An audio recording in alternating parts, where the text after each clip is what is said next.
Hi, I'm Drew. Welcome to the Beggars Woodshop video podcast for this June 2021. Welcome, ladies and gentlemen. You are most welcome. Thank you for joining me here.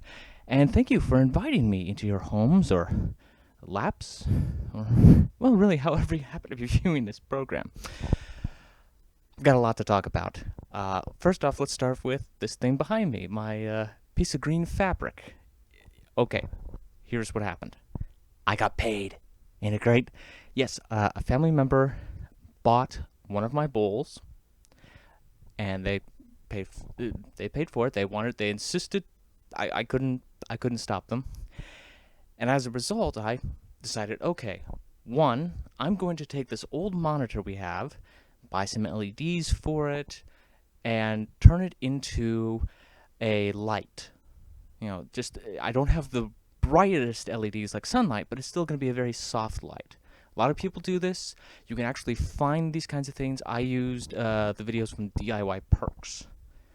That's a channel that I just happened to come across. The other little bit of money is I bought a large sheet of fabric, green, obviously. I didn't like the blues because I couldn't find one that would look good with the lighting in my room. Yes, I'm shooting this in my room, and I'm not in front of my computer, which I thought I would be, but, what are you going to do?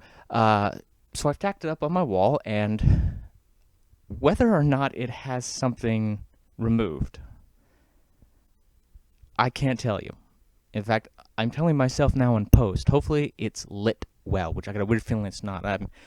As I'm looking on the little camera here, it kind of looks like a little darker lighting over here, a little lighter lighting over here. But if there is something back there, I hope it's something nice. I really do. So that's what's going on there. So I'm very happy that the bowl has sold.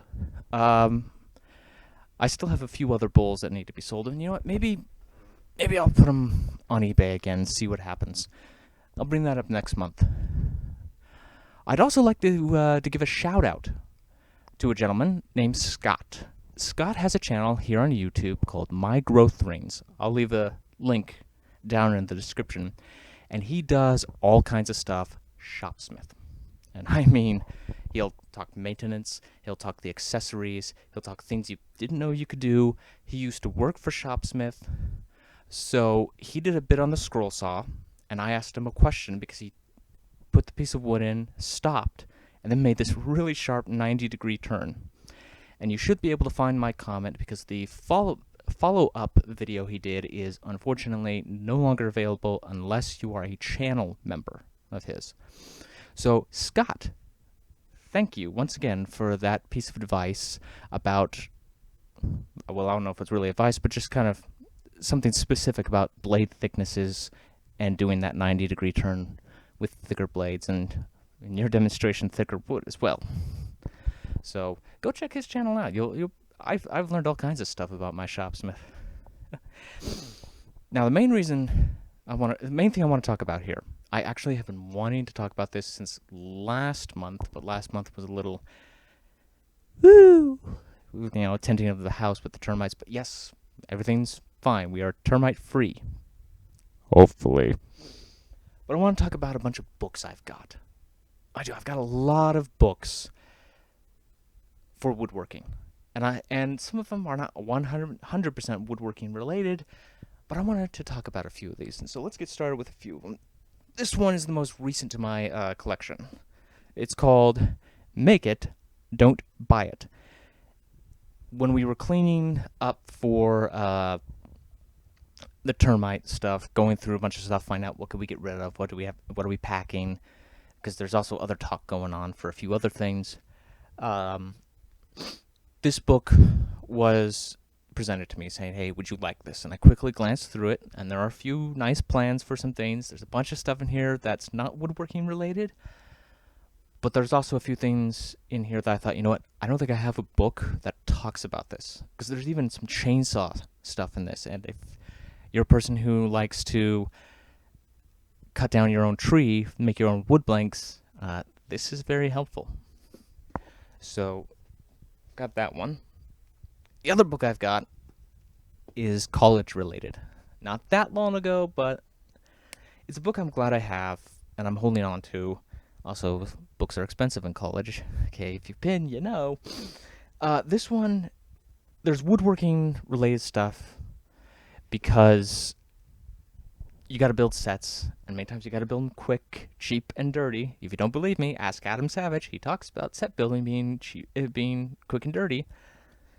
And so I've got this one here, theatrical design and production. Now it talks about other things, lighting, makeup, and your set design, your all kinds of stuff. But I've held on to this and the notes because you never know when you need to know the quick name of a particular type of hinge, or if you do need to build something quick and dirty.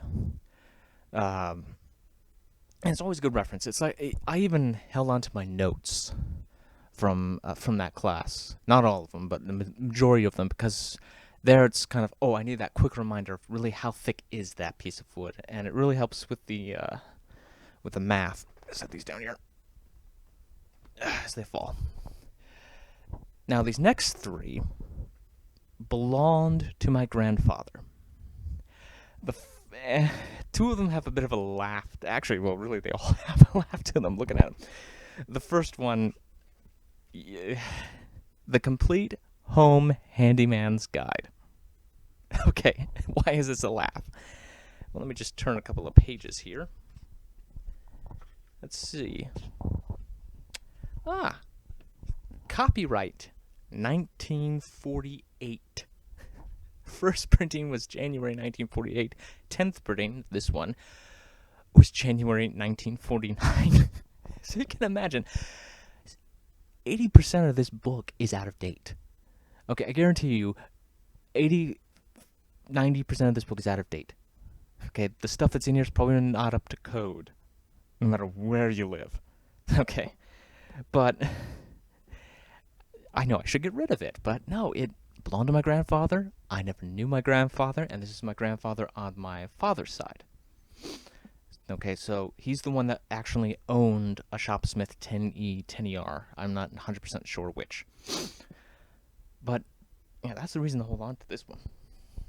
The next one, I can almost promise I'm not going to make 98% of what's in here. I might be a little exaggerated, maybe like 95%. How to build modern furniture. Okay. Let's check what it considers modern furniture. Here, let's see. Oh, no, that's interesting. Wait a minute. I didn't see that. Magna Publications, Menlo Park, California. Magna, if you know anything about Shopsmith history, you'll know they worked with Magna. Hello, I think I've got something here. You know what? Hey, Scott, if you're watching, give me a buzz about this. Okay? We need to see if that's anything in the history. I know he loves stuff about history and patents with Shopsmith, so yeah. See, here it is. Yeah, see, this is why I'm not going to build anything. Copyright 1957. Yeah, that's that 50s, 60s retro. Yeah, no, I'm not building anything. I am not building anything. Yeah. Now this last one, I'd probably build just about everything that's in here. Maybe just a few different techniques, different materials. But this one, I'm not joking. I'm going to read the whole thing and then show you. TM5-613. It's bold letters right at the top. Woodworking and furniture repair. Repairs and utilities. June 1946. Are you ready? War Department.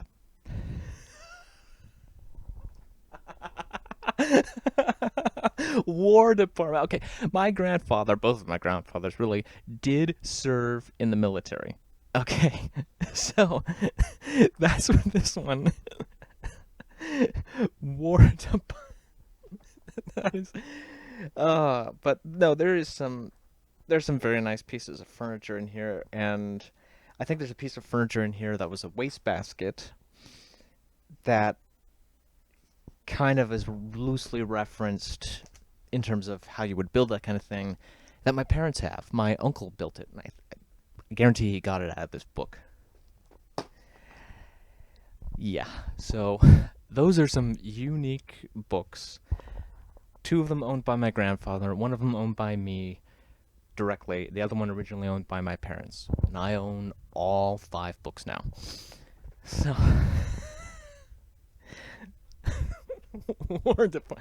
You think I'd be in more shock over the fact that the modern furniture says Magna Corporation? No, it's War Department. I know. Oh boy. Oh, I better stop. Okay, I really should, because I have a weird feeling that I'm gonna start rambling. I really do. I think I'm gonna start rambling if I don't stop now. I'm not gonna ramble. What is the most unique woodworking book you own? Okay, there's a question for you. Okay, so yeah, once again, Scott's channel, My Growth Rings, link in the description. Our GoFundMe, link in the description. We still need a little help there, people. We're trying to get the Beggars Woodshop going here, people. And hopefully I will see you next time, right here on the Beggars Woodshop.